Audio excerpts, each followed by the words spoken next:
Ծանրամարտի ֆեդերացիան դատարան դիմելուց 5 օր անց պարզաբանել է, թե ինչու են պահանջում Գագիկ Ծառուկյանի լիազորություններն Օլիմպիական կոմիտեի ղեկավարի պաշտոնում դադարեցնել։ Ֆեդերացիան, որը նախագահում է վարչապետի աշխատակազմի ղեկավար Արայիկ Հարությունյանը, համարում է, որ Ծառուկյանի պաշտոնավարումը իրավաչափ չէ, քանի որ 4 տարվա ժամկետն ավարտվել է 2025-ի սեպտեմբերի 9-ին, ու դրանից հետո ընտրություն չի եղել։ Ըստ ֆեդերացիայի կոմիտեի նախագահի վերստուգիչ հանձնաժողովի լիազորություններն ու որոշումներն այդ ժամկետը լրանալուց հետո վավեր չեն։ Ըստ կանոնադրության վերստուգիչ հանձնաժողովը պետք է տարեկան առնվազն 3 անգամ նիստ անցկացներ։ Վերջին տարում այդ նիստերից ոչ մեկը տեղի չի ունեցել, այնինչ հանձնաժողովն ունի ֆինանսական գործունեության, ծախսերի ուսումնասիրության եւ մի շարք այլ առանցքային գործառույթներ։ Ուստի պարզ չէ, ինչ հաշվետվություն է կազմվելու եւ ներկայացվելու, ընդ որում հրավիրված նիստի որևէ նյութ տրամադրված չէ։ Օլիմպիական կոմիտեի կանոնադրությամբ էլ գործադիր կոմիտեն, որի կազմում են նախագահն ու այլ պաշտոնյաներ, ընտրվում է 4 տարի ժամկետով։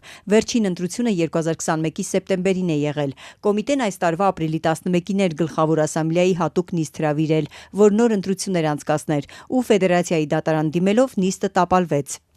Հենց այդ նիստին պետք է ընտրվեր, եւ դա եղավ պարզապես բիրտ ինչ-որ խոչընդոտ մեր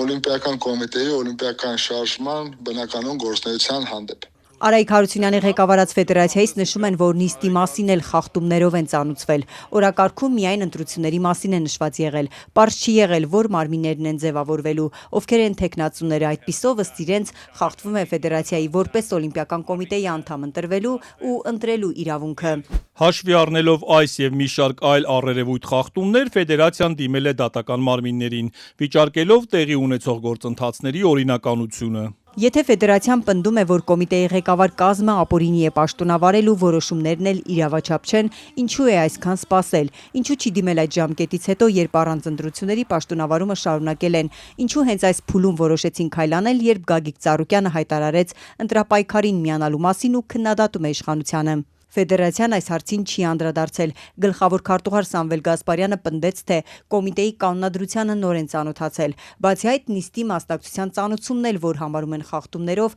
առաջին անգամ մարտի 23-ին են ստացել, ոչ թե դրանից առաջ։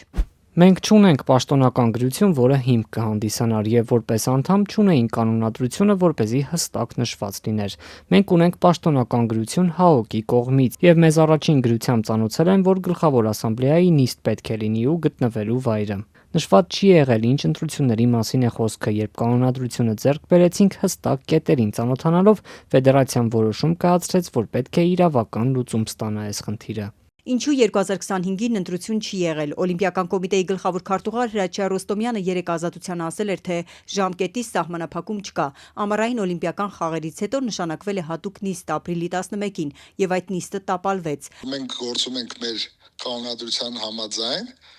իսկ կանոնադրությունում հստակ գրված է գործառույթները։ Այս հարցի հանգուցալուծումը մեր եւ մեր մարզաշխարհի օգտին է լինելու, ես դա միանշանակ վստահ եմ։ Բարգավաճ Հայաստան կուսակցության առաջնորդ Գագիկ Ծառուկյանը Օլիմպիական կոմիտեն ղեկավարում է 22 տարի։ 2004 թվականից համացանցում հրապարակված նյութերից տեղեկանում ենք, որ պաշտոնավարման ուղիղ 4 տարվա ժամկետը չի պահպանվել։ Ըստ այդ հրապարակումների Ծառուկյանը վերընտրվել է 2008-ին, 2013-ին, 16-ին ու 21-ին։ Ծառուկյանի պաշտոնավարման իրավաչափությունը Ծանրամարտի ֆեդերացիան վիճարկեց Արայիկ Հարությունյանի ղեկավարման 3-րդ ամսում։ Բազմաթիվ անդամներից ընդամենը մեկը Ծանրամարտի ֆեդերացիայի ձեր նշած նախագահը ստանալով օրակարգը որոշել է որևէ առաջարկ չներկայացնել օրակարգային հարցերի վերաբերյալ, այդ թվում թեկնածությունների մասով, եւ որոշել է, որ պետք է խոչընդոտի կոմիտեի բնականոն աշխատանքը։ Ֆեդերացիայի այս քայլը ընդդիմադիր պատգամավոր Էլինար Վարդանյանը, որ առաջիկա ընտրություններում Գագիկ Ծառուկյանի նախընտրական ցուցակում է, համարում է քաղաքական հաշվեհարդար։ Ֆեդերացիայի ներկայացուցիչը ժխտում է, որ քաղաքական միտում կա։ Օլիմպիական կոմիտեն այս փուլում ինչ է անելու։ Փորձելու է նիստ հրավիրել մյուս 38 ֆեդերացիաների մասնակցությամբ ու ղեկավար կազմ ընտրել։ Մեր այս հարցին այսօր ոչ Ծառուկյանի խոսնակը արձագանքեց, ոչ էլ կոմիտեի գլխավոր քարտուղարը։